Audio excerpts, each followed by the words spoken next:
So we're going to be doing a talk on optimizing images with an API mesh, specifically using Takeshape and then a built-in integration with ImageX. So obviously, Jaden, so good for inviting me to the talk. You want to tell us about yourself or what, or Yeah, in case anybody who happens to be joining doesn't know me already, I'm an all-around nerd, love working with the Jamstack. I spend my time nowadays showing everybody how awesome Takeshape's API mesh is. My journey as a developer kind of crossed with that several times, actually. So naturally, when I got into developer advocacy, I signed on to be their mascot. But I'm really excited to be here. Takeshape uses a lot of ImageX behind the scenes, but I'm excited to see how it can help out a little bit more by just putting it straight on the front end. Yeah, so you can see I'm a little bit of a nerd, I guess, for my picture too, right? But I do lead the customer success team at ImageX, but I really enjoy doing a lot of like headless solutions and web performance focuses, like, with customers, but also just outside it at night when my kids are asleep. It's my special time to do whatever I want, right? So it's a lot of fun, building out different solutions and seeing how they work. And I think playing with, I maybe years ago thought of Takeshape as a CMS and use it that way, but I think I've been really not using some of the great parts of it, which is the API mesh. So I think this is going to be fun kind of going over that and showing how that works, right? And like you said, you're excited to learn about more on the image side. I'm excited to learn more about the API mesh side, right? Yeah, I think we have two really cool things that we just need to figure out how they work together a little bit. So I'm excited to try that with you today. Yeah. So, do you want to start there? Like, why in the world a mesh API? Cool. So the general idea, in case y'all aren't familiar with mesh API, the general idea is like, you build a typical site and you use 85 REST services, and it gets kind of out of hand because they're not all consistent. There's some, logical inconsistencies with the REST spec. It really helps to use a spec like that just to get started. But at a certain point, it just kind of gets obnoxious trying to bring in data from all these different services and like pile them together. I'm sure a lot of you have experienced that. Those of you on Twitch, those who are watching on YouTube later, you've definitely had API overload at some point. The idea behind a mesh API is that we can kind of like just sort of stitch them all together. So we don't have to ask them all individually for data. We can ask them all at once. I like to think of it like a phone call. Say you needed to call 20 people and ask them a question. The traditional way would be like calling each person individually, like, hey, asking them the question.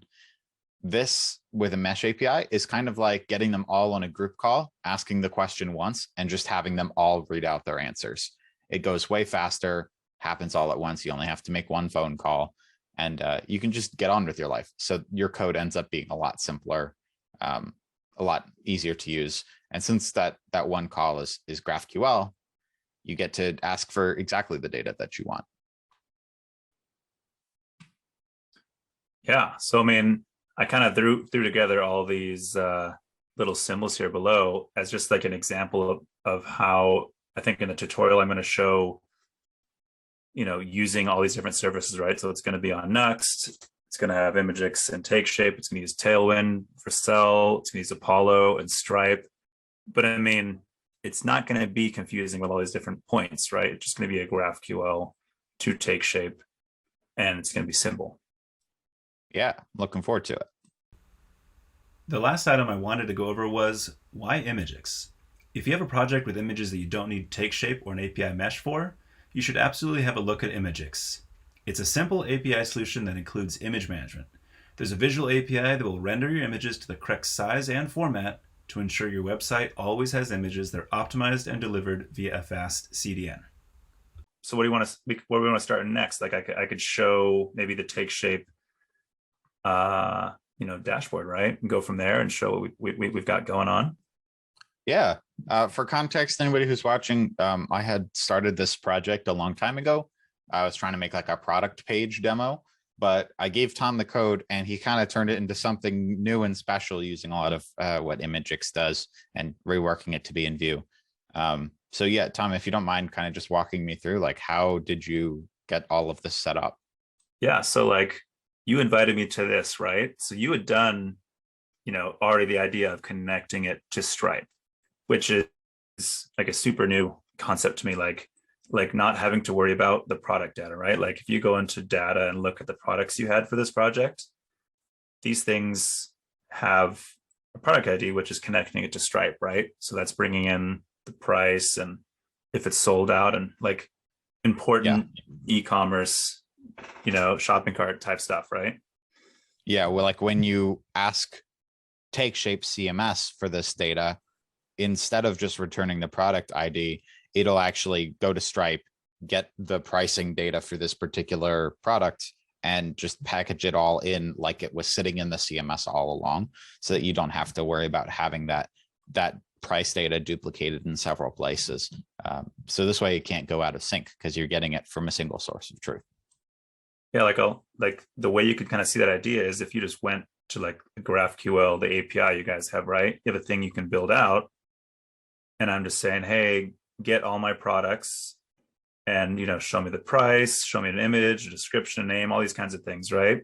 So we're seeing we got a jacket, the description, this image URL, price coming from Stripe, is it sold out, and more good stuff, right? And it's kind of the fun thing about, well, the important thing about GraphQL is I'm only want this data. Like for each page, I choose the data I want. That way I'm not getting too much data, right? Like if I get all the data on every single page, it's just going to really like slow down the site, right? But so this idea that here's the image URL coming, right? If I just take this URL, here we have the image, right? Now, where I want to like go with you is this journey to like take it the extra step, because you can add things to the end of the URL and it's gonna like gonna change it, right? So I just And the say reason for that, W400. What's that? just again for context, the reason for that for anybody who's watching is because Takeshape uses Imgix under the hood to do a lot of this stuff. So this what you're seeing is on a Takeshape URL, but it's actually like Imgix options that Tom is working with. Exactly, yeah. So I mean, maybe you want it to be a smaller size, maybe you want it to be smart and like change the format depending what browser you're in.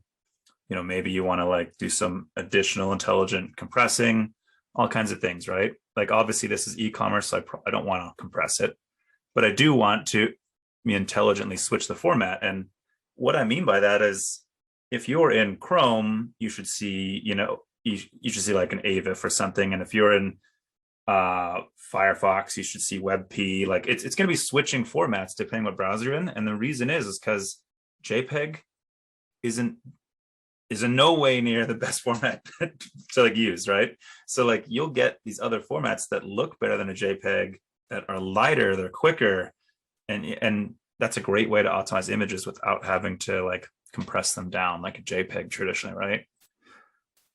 But I also want to say, like, I don't want you to just like add a cajillion things in this URL. That's what I want to avoid, right? Because I want to show you how to like have it be done smartly without having to worry about the URL. So that's kind of what I want to show you how to do in Vue and Nuxt. So let me and I just wanted to also interject, like looking at that API page, the price data is coming from Stripe there. Everything else is coming from the Takeshape CMS, but you can see how a lot of the stuff would be, you could like bring in other services. Like for example, sold out right now is just a checkbox in Takeshape CMS, but you could like link in your inventory service and have that be automated as well. So that like whoever's managing your inventory at, if you're at a bigger company, like on the factory floor, could be just changing a button in their own software and it just updates on your website. That or like the image data could be coming from somewhere else. You could even have like a completely different CMS. You could be using WordPress and bring that in through GraphQL. Like you could do whatever you want with that. Mm-hmm.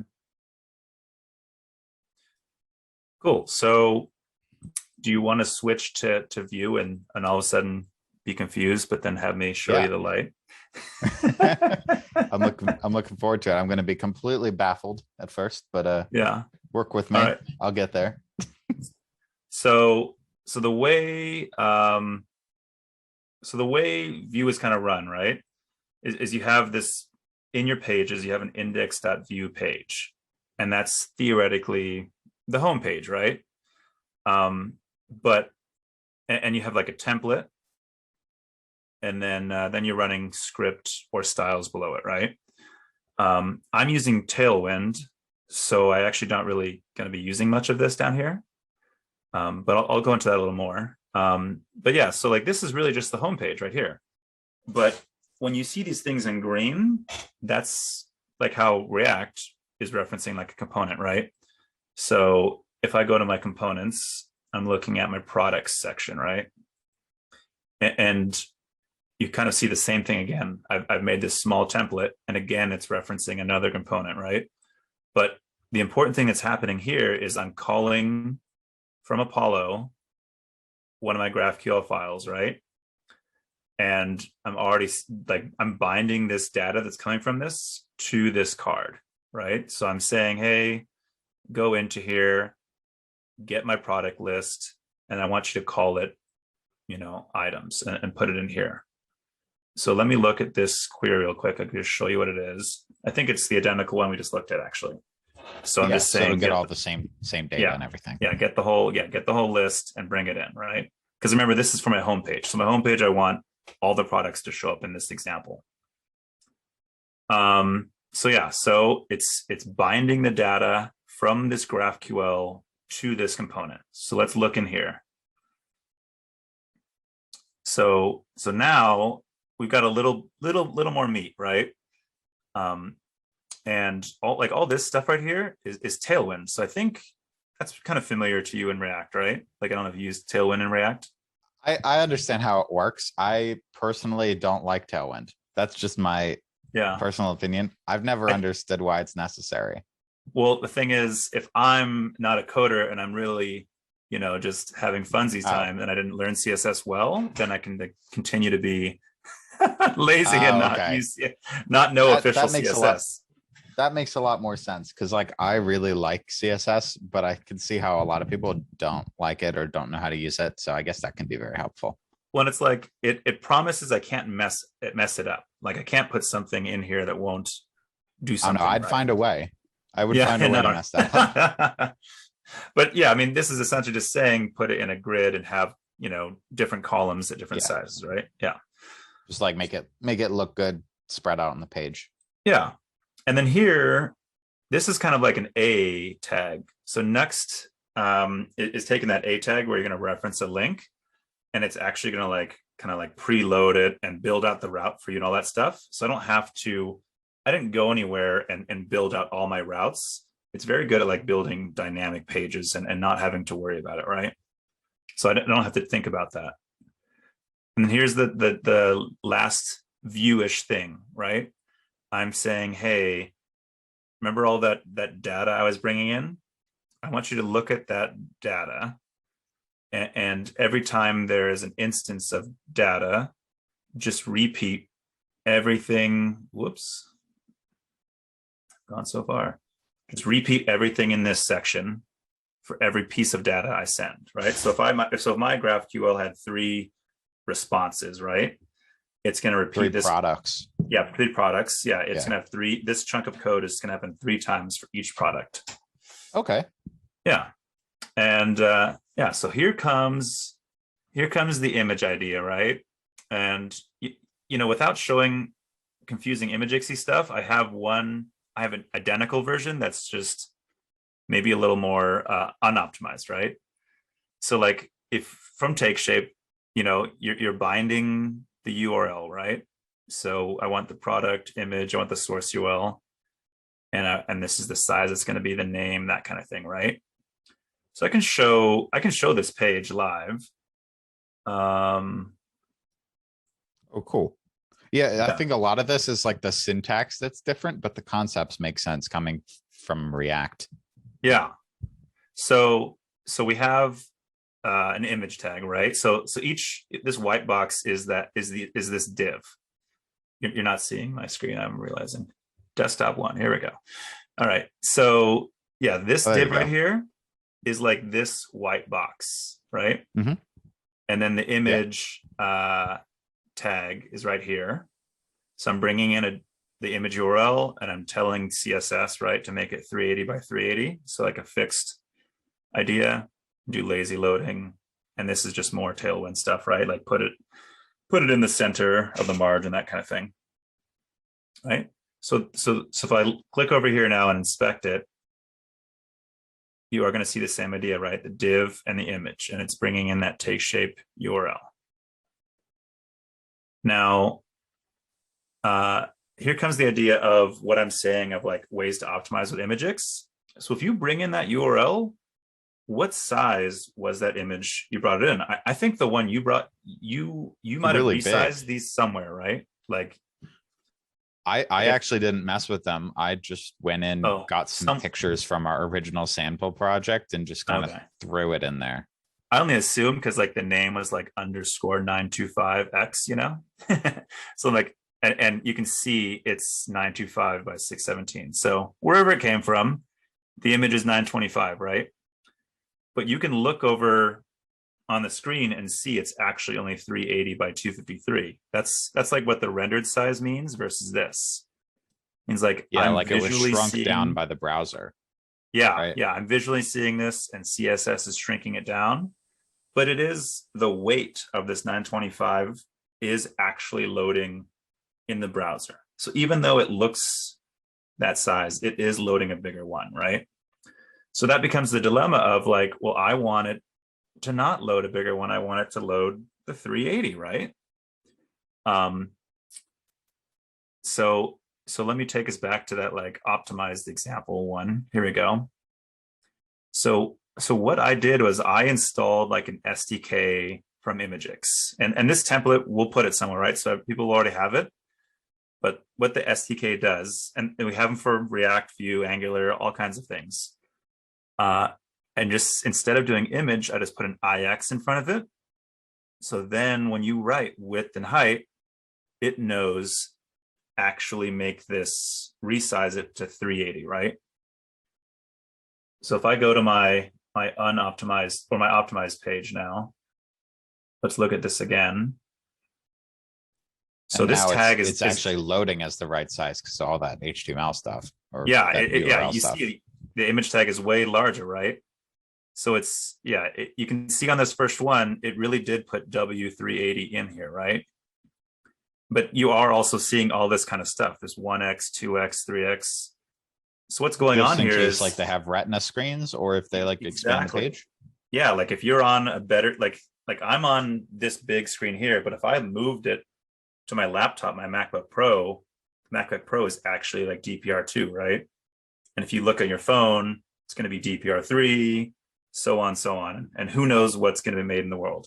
But you know, as those screen, you need to like offer double the pixels for those higher screens to make them not look blurry.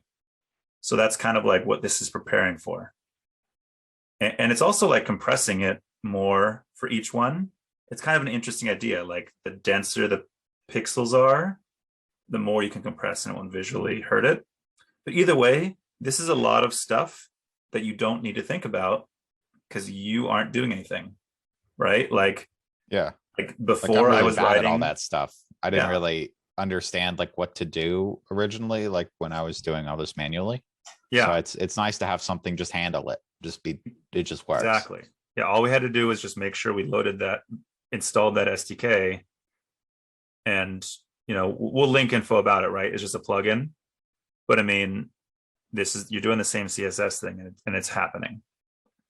The other difference is you're going to notice I'm putting all these funny things here, but that's just like me telling it like, hey, don't crop this image. It's e-commerce, right? So I don't want you to like lose any part of my shoe.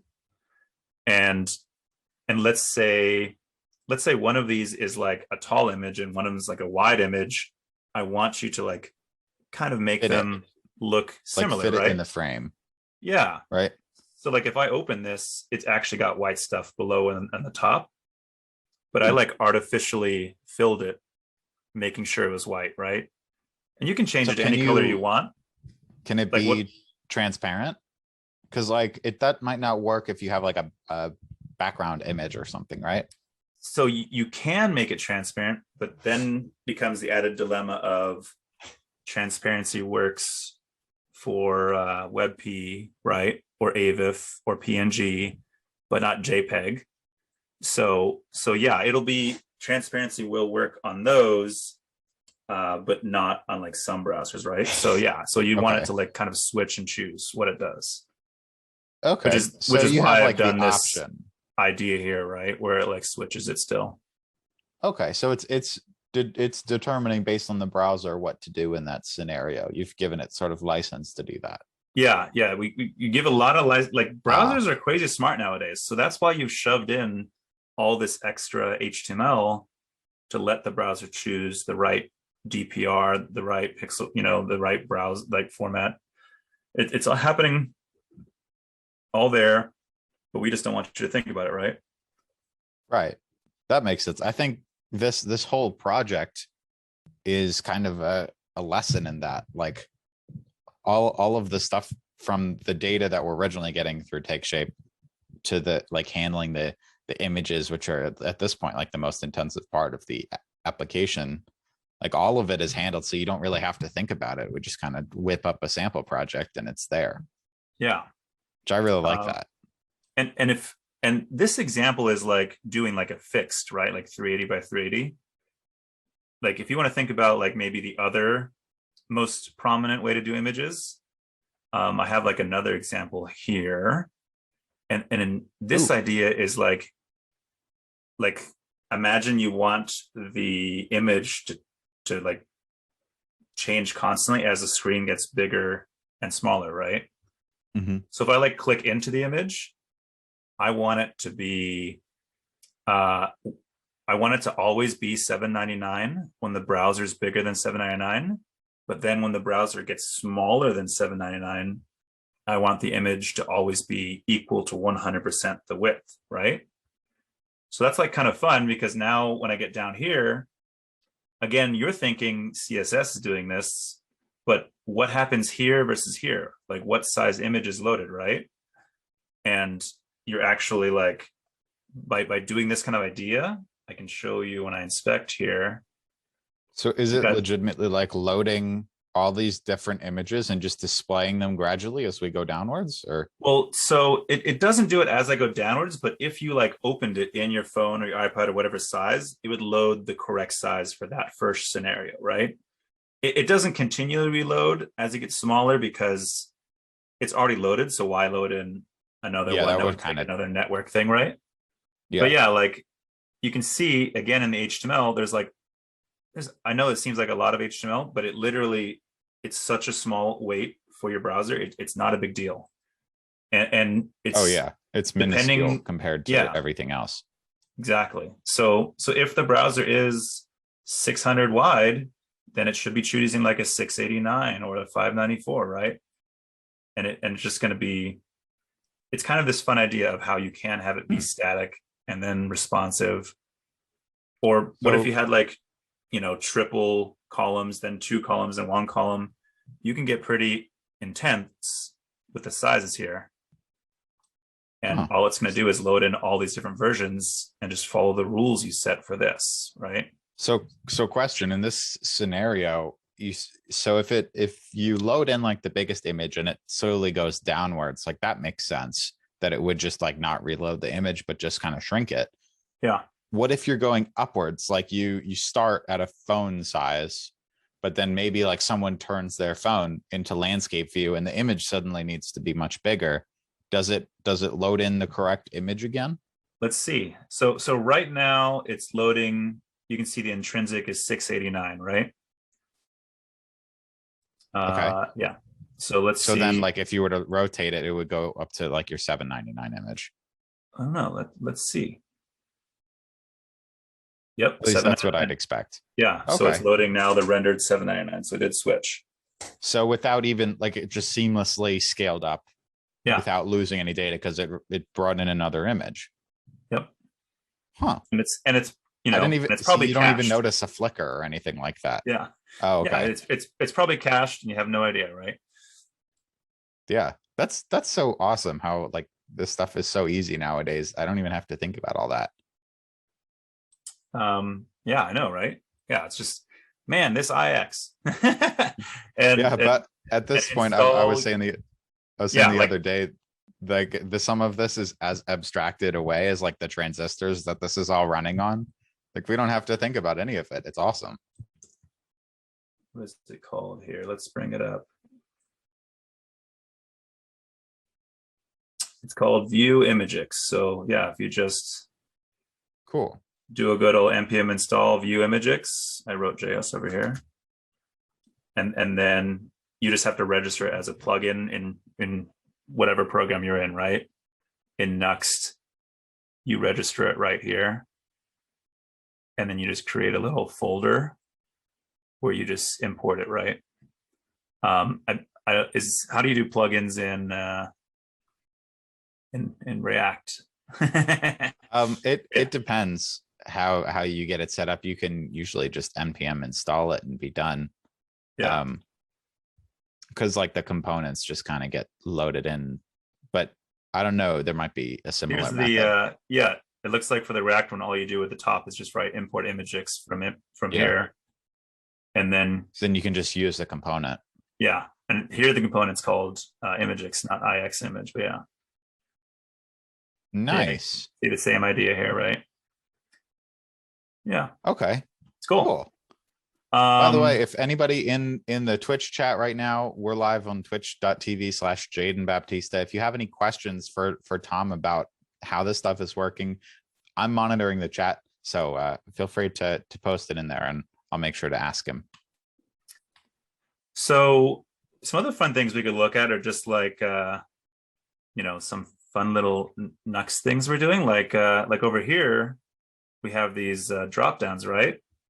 This is pretty fun, I think, because you're bringing in again the different options from GraphQL, right? Like I didn't hard code in small, medium, large, and to like prove that idea, let's go to the shoe, right? The shoe better not say small, medium, large.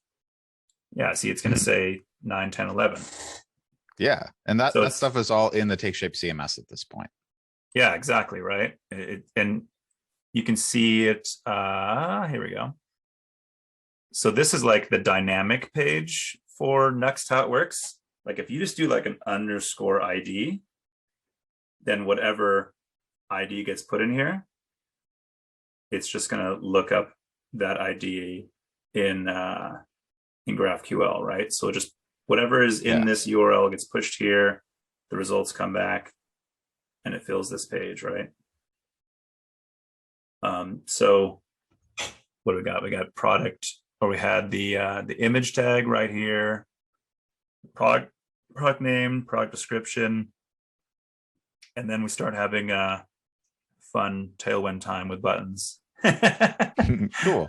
So is the with Nuxt, is this all like statically rendered? You can just make a page for all your products? Yeah, so you have the option of doing like universal or static. It's your choice, right? And this one, yeah, I'm doing static and I'm doing it through Vercel. But I mean, Cool. It's quasi-static in the sense that the things that come from you do update the page, right?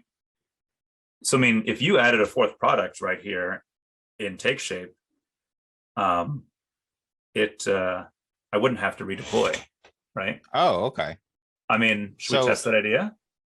Yeah, I mean, Takeshape has like a triggers thing where it can like send you a trigger like to Netlify or something or Vercel to actually do the redeploy.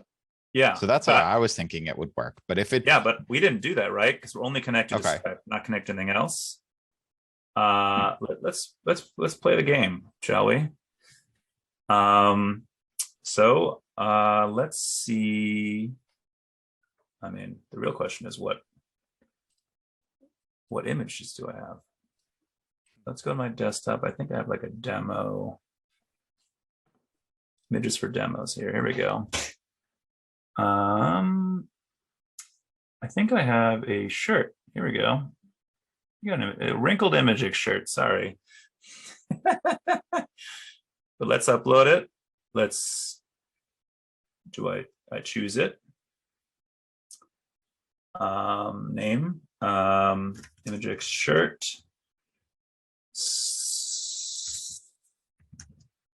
I need to write this right. This is a Yeah. ImageX shirt.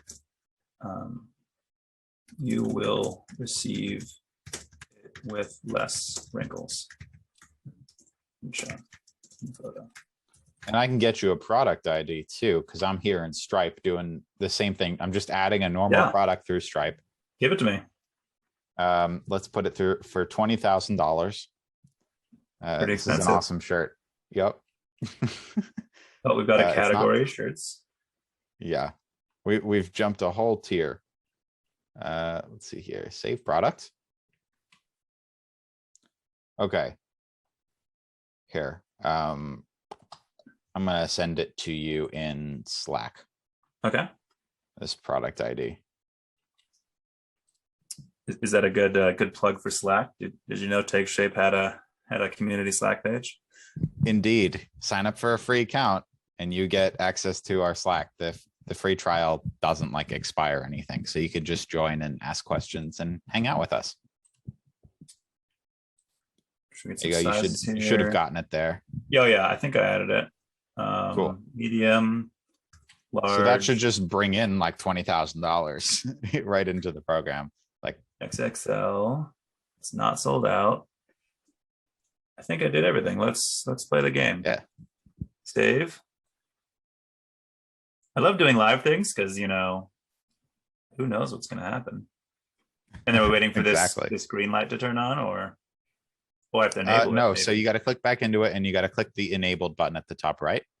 See it, that little workflow thing right there? Yeah, so you had it disabled as like a product in waiting or something, like archived, and you can just enable it there. So now we're good. We'll see if we're good. Like, look how quick that is. Yeah. Cool. We might as well just stick with that shirt there. But yeah. That's weird. That's one expensive shirt. I know we are running low on time, so I want to do one more fun thought, right? Yeah. So the page speed scores, right? So on this page, all the images are optimized, right? And I know there's not a lot on the page, but just looking at it, it's 235 kilobytes. Images are 53 kilobytes of that, right? Mm-hmm. Remember, I made a clone of this thing in unopt, where the images aren't optimized. They're the larger size, right? They're sitting here at this. So now if I inspect, loading in the big images and then shrinking them down in the browser. So now it's 164 instead of 55, and the whole thing is 346, right? So you went from 235 to 346, pretty big difference. And we ran the page speed scores, and on desktop they're both 100, right? In mobile, it's 95, and the unoptimized page is 87. And you can see that the primary reasons, I think, are coming the weight from the images and the idea that they're not like WebP, right? Like it's upset about this versus the other one. It doesn't have that unopt, and this I don't fully agree with, but yeah. But you can definitely see it's a good chunk of a score difference, right? That's yellow to red, or I mean yellow to green. Yeah, definitely. Yeah. That's a lot. And on a typical product page, you're not just going to have those. I guess when you ran these 3 images, you're going to have a lot more on your product list page. Like, just go to Amazon.com and search for something and try and count the images on the page. It's a ton. Yeah. So that's definitely going to make a bigger difference. That could get as low in the 60s if they're not optimized. So I mean, should we put a link I mean, we're definitely going to give a link to the GitHub and update the README, right?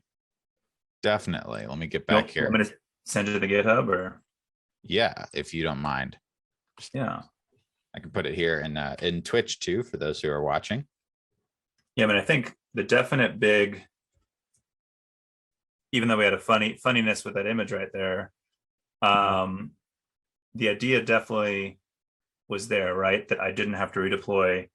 And I think that's like particularly important to me because then people can be adding products or removing products or adjusting prices or adjusting anything. And that part is changing based on the API, right? Definitely. And I think and there's also like potential for DPR here.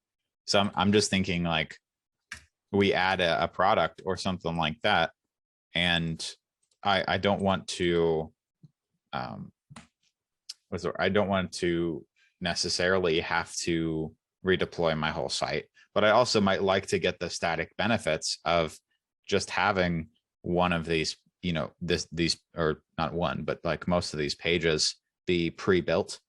So perhaps in the future, we could have something that's completely statically generated. And then when we add a product or when we update one of these products, it just is there. It just automatically updates just a little sliver that we need, and redeploys just that little piece.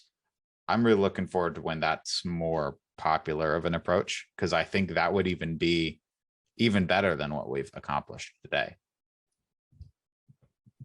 there's if there wasn't always room for improvement, I think you might be out of the job. Yeah. I think we're always trying to get better at what we do, but now, like I said, some of these things that I used to have to think so much about, like image management, is now as abstracted away as the transistors that we're technically running all of this on. Like, Yeah. I'm so ecstatic to be living in a world where this is all possible and so easy. So thank you for demoing all of this to me, Tom. Yeah, no problem. Yeah, I mean, and I think the biggest thing on our end is just if you are unsure how to use ImageX with Takeshape, message me or Jaden in the Slack channel. We're both there, right? Like, Yeah, ask us about it. We could debate it. You could send a repo. Maybe you hate the way absolutely. we optimized them. Whatever you want. Yeah, we will invite all sorts of communication, even if they're like, we hate you kind of communication. Yeah, but we're at Luckily for me, I can just run away. Yeah, I can't. This is my Slack. I can't. You hate me? Yeah. I'm out of here. Join us at takeshape.io is where Takeshape's at. You can follow us Takeshape.io on Twitter. I'm at Jaden Guitarman on Twitter too, if you'd like to follow me directly. And Tom, you want to give us your socials before we close out here? Yeah. So, if obviously use Takeshape, but if you don't need Takeshape and you need image optimization from another end, you can go to ImageX.com. I don't know why this is free trial. There is a free tier. And we do have videos on YouTube and our documentation and our Twitter. You can also find me at my Twitter at Let's Go Headless. So cool. Yeah.